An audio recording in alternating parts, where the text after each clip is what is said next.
Little did I know. From Shadows to Light, my story. Chapter 1. From Shadows to First Light.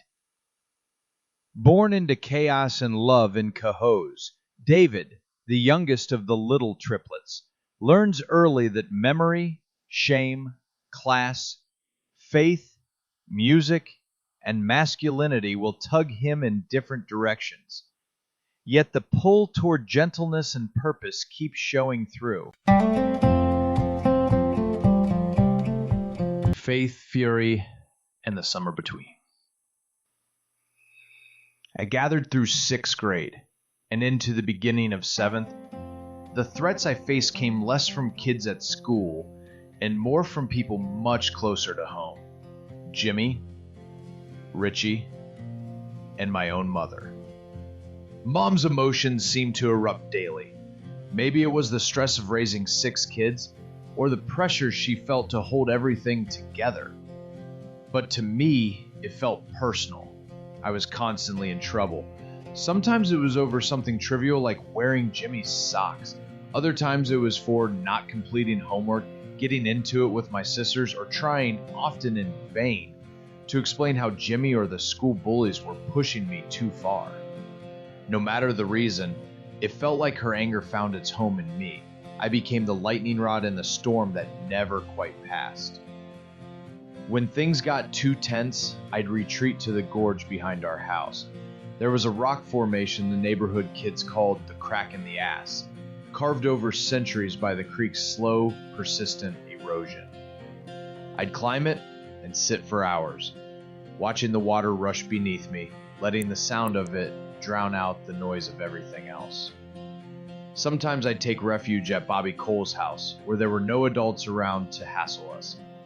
His mom worked nights, and there was no father figure in sight. It felt like freedom, something rare in those days. It was during 6th grade that I started smoking regularly. It wasn't just peer pressure, it was the culture. Most of the kids I hung around were doing it, and outside of my church life, so were nearly all the adults. Even mom and dad smoked back then. Ironically, mom would end up quitting later that same year, long after I had picked up the habit. I used to joke that 6th grade and my mother were to blame. Just kidding, sort of. Honestly, 6th grade wasn't all bad. I had started to settle into the new neighborhood and make solid friendships. My teachers, for the most part, treated me fairly. Many of them still made the inevitable comparisons. "Hope you're like your brother Jim and not like William," one teacher said, half joking. Another added, "Your brother Bill was an excitable boy, always scrapping with someone." But by then, I had learned that fighting only made things worse. Jim's beatings, along with the bullying from Richie and others, had taught me that avoidance was often the safer bet. I was a scrawny, sensitive kid.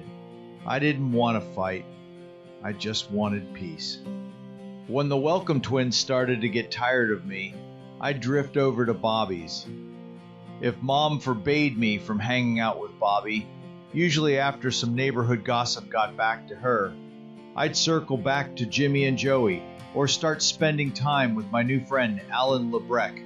His family had just moved into one of the new homes in the Northbrook development. I always kept an exit plan. Always kept moving. Through all of this, one anchor in my life remained: Christian Service Brigade. I had graduated from the younger boys group, Stockade, and was now part of Battalion, the next level up.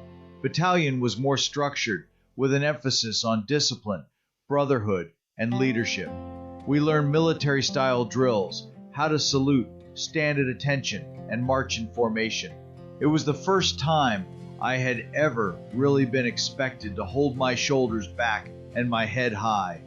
That summer, after 6th grade, I attended Northern Frontier, a Christian boys' wilderness camp tucked into the Adirondack Mountains. It was run by Brigade leaders and designed to strengthen our faith, confidence, and character through outdoor adventure.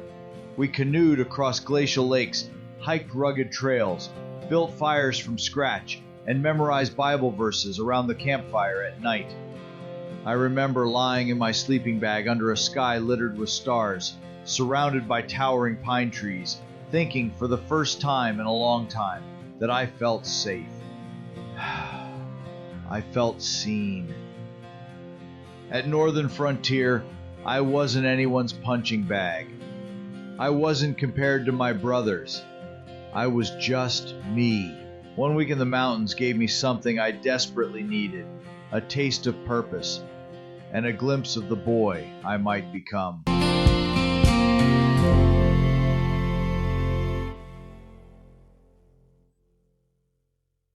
Thank you for spending this time with me, the Pussycat Wizard. These moments we share, whether in shadows or in light, are threads in a much larger story, one I'm honored to tell with you beside me. As always, the journey continues. The next chapter subsection is waiting, and I'd be honored if you'd walk with me a little further down this road. Until then, keep the wonder alive, and I'll see you in the next episode of Little Did I Know.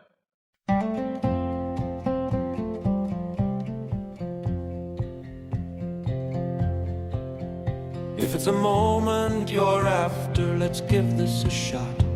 3 quick breaths in through the nose, believe it or not. It will render you happy in the sunshine of the day. I love living in Bisbee, and no, I am not gay. The flowers do smell so wonderful in spring. I sit on my porch, a throne for a king.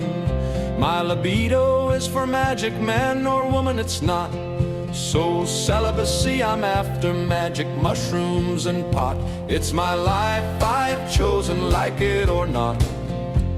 Bullfrogs and butterflies, Aunt Ruth, she had wrote, if music's like living, then I love every note. Bullfrogs and butterflies and plenty of pot.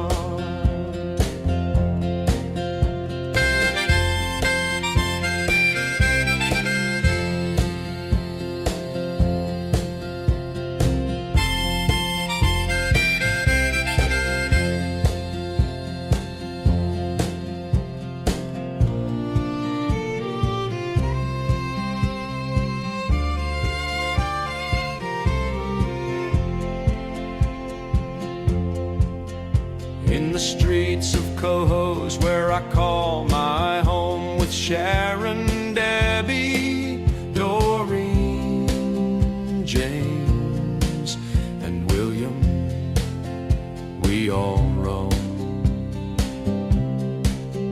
From the block to the park, we never walked alone. Through thick and thin, siblings forever tightly sewn. Playing ball in the playground under the summer sun, running through the alleys, feeling free and young where the Hudson River flows. We found our fun. Cohoes, the small town where childhood begun.